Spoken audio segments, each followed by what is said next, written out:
कराची की अंधेरी गलियां, अंधेरी और गहरा दरवाजा खुलता है। क्या ये सिर्फ साया है या कुछ और? और यहाँ ब्लडी मैरी की एंट्री होती है। Bloody Mary.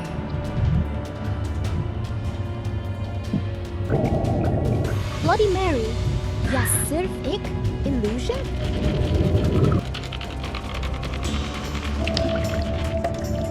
ये सब क्या है?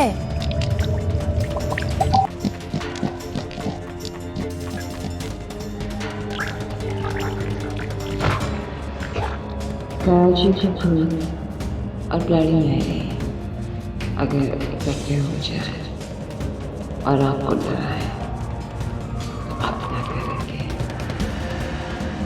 क्या आप भूत भूत से बच सकेंगे?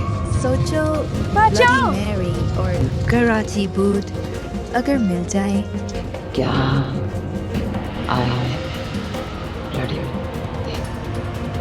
जी